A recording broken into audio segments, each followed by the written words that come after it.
À l'appel de mes collègues et camarades, je me suis trouvé contraint d'être à Basse-Terre ce matin et pourtant je reviens de congrès des sapeurs-pompiers qui s'est tenu à Avignon.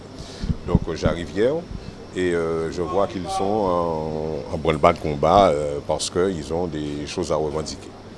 Le point qui est le plus névralgique, c'est ce qu'on appelle couramment chez nous le POJ, c'est-à-dire nous, chez les pompiers, nous appelons cela potentiel opérationnel journalier.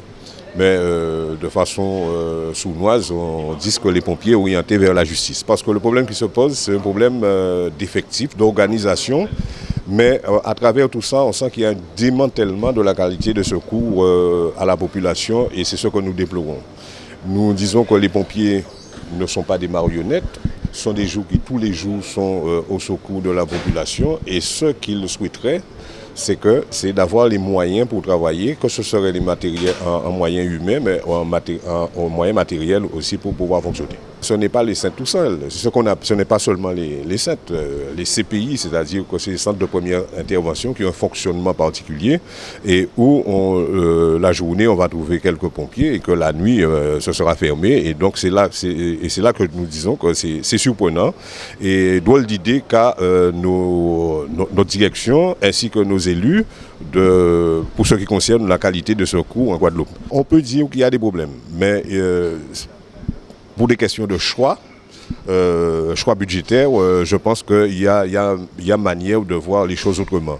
La qualité des secours, me semble-t-il, s'il y a des choix à faire, je pense qu'il faudrait quand même qu'on ait des secours quand même, ne serait-ce que moyenne au niveau pour la population. Parce que la population l'attend.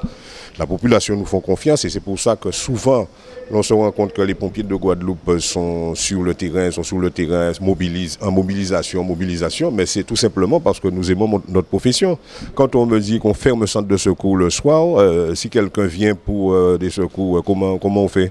Il n'y a personne pour répondre. Donc moi je pense que là, on peut faire des choses, mais aller jusque-là, je me dis que quand même qu'il y a notre politique de secours à mener à Guadeloupe. Nous l'avons prouvé sur le terrain. Nous ne nous battons pas pour nous, mais nous nous battons pour la population. C'est-à-dire que nous avons une profession qui est quand même noble, secourir du monde, très souvent aller sauver des enfants qui sont au feu, etc.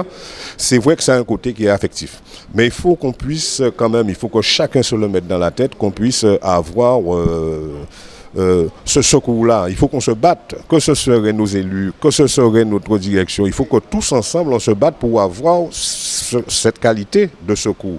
Et c'est pour ça que nous, qui sommes un peu plus vigilants en termes que partenaires sociaux, c'est pour ça que souvent on nous voit sur le terrain à réclamer des moyens, à réclamer du personnel, à réclamer pour la population des secours adéquats. Nous sommes des partenaires sociaux puisque ce sont les élections comme au titre pour les élections municipales, etc. Mais au niveau des entreprises, au niveau des collectivités, il y a aussi des élections pour désigner les représentants du personnel. Donc moi, je siège en CAP, je siège en CT. Bientôt, le 4 décembre, il y aura les élections professionnelles.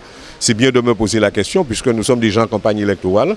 Et c'est ceux qui sont élus en CT, en CAP et en CHS qui représenteront le personnel dans ces domaines respectifs. Alors, nous avons appelé ce matin, non pas une mobilisation, mais à une sensibilisation du personnel du centre déjà, et aussi par votre intermédiaire, les autorités qui sont autour de nous dans la région de Basse-Terre pour les alerter sur l'acharnement thérapeutique, la cure d'amaigrissement dont est victime le CSP de Basse-Terre depuis 2004. Nous avons perdu à l'opérationnel surtout, puisque c'est ce qui nous inquiète, 12 agents et nous sommes dans le prochain mouvement donc, des agents en attente de la perte de 9 autres. Ce qui fera 21 agents qui auront quitté l'opérationnel sur la région de Basse-Terre et qui vont de toute façon nous manquer pour assurer la qualité des secours que nous avons toujours fournis au niveau de la population. Les effectifs actuels du CSP de Basse-Terre nous permettent d'avoir un effectif minimal qui est de 17 agents et un effectif maximal de 22. Il a été demandé par le Conseil général un audit qui, dans son rapport, préconise que le CSP de Basse-Terre que nous sommes devienne donc de ce fait un CS et que l'effectif de garde de jour passe à 13 et de nuit 10. Lorsque nous aurons assuré 2 départs donc, avec les ambulances pour assurer les secours aux victimes, ce seront 6 agents qui auront quitté la garde et l'effectif restant passera à 7, chefs de garde compris. Ce qui nous permettra d'assurer qu'un départ pour incendie avec un petit engin. Imaginons les gros incendies que nous avons eus au centre-ville avec 6 agents arrivant sur cette intervention et les autres placés de fait avec la mise en place de ce plan en astreinte chez eux. Ils devront, eux, quitter leur domicile, venir au centre, récupérer le véhicule et se rendre sur les lieux. Les délais d'intervention que nous avons actuellement, qui sont au-dessous de 15 minutes, frôleront les 20-25 minutes. Nous avertissons et nous demandons à la population son soutien sur cette affaire parce qu'il s'agit de leur sécurité. Nous ne sommes pas là aujourd'hui pour demander une augmentation de salaire.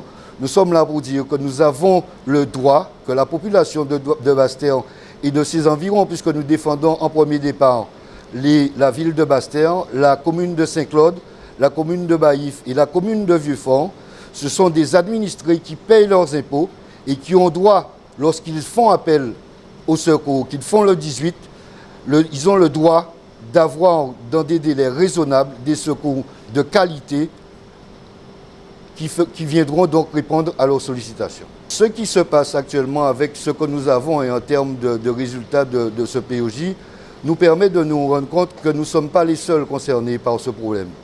Il y a des îles comme les îles de Terre de Bas où il y a régulièrement des pompiers de garde. Il est prévu dans ce POJ qu'il y ait 0 pompier de garde dans la caserne, les autres en astreinte à domicile. Il en est de même pour la commune de Désirade, l'île de la Désirade, qui sont déjà, avec le caractère insulaire, des pompiers qui ne peuvent compter que sur eux. Les CPI avoisinants qui ont un effectif de 6 vieux habitants et Gourbert passeront à 4. Saint-Barthélemy, qui fait partie de la COM, mais qui est toujours donc, dirigé par le SDIS et par l'intermédiaire du président, Saint-Barthélemy, 4 personnes de garde de jour fermées de nuit. L'astreinte, le problème, c'est qu'il y a des économies à faire. Nous sommes dans un temps de crise, oui, c'est vrai.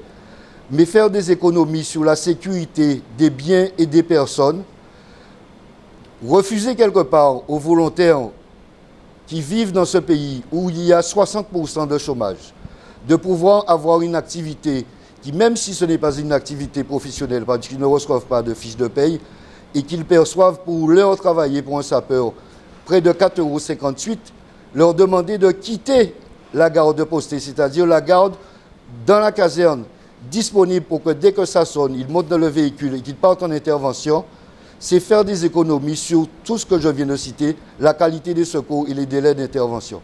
Chez lui, il est muni d'un bip qui, pour le moment, n'a pas fait toutes ses preuves parce qu'il fonctionne une fois sur 2. Donc, il est chez lui à attendre pendant toute la journée et toute la nuit pour 0,90, pour 90 centimes d'euros qu'on l'appelle pour qu'il quitte son domicile, qu'il vienne à la caserne, récupérer un véhicule et partir sur les lieux. Nous disons non. Nous disons stop. Le dégraissement du CSP de Basse-Terre, ça suffit. Nous tenons à ce que ce centre reste un CSP. Il a été construit pour recevoir 52 agents en couchage et on nous annonce aujourd'hui qu'il y aura seulement 10 personnes de garde dans ce grand château qu'on a sorti là-haut à plus de 9 millions. Le déménagement est prévu de ce qu'on entend pour la fin de l'année. Certaines personnes sont très pressées de nous voir sortir d'ici. Mais nous ne quitterons le CSP de Basse-Terre là où nous sommes que lorsque toutes les conditions seront réunies pour que nous puissions aménager dans ce centre dans toutes les conditions de sécurité et aussi dans toutes les conditions de confort pour le personnel.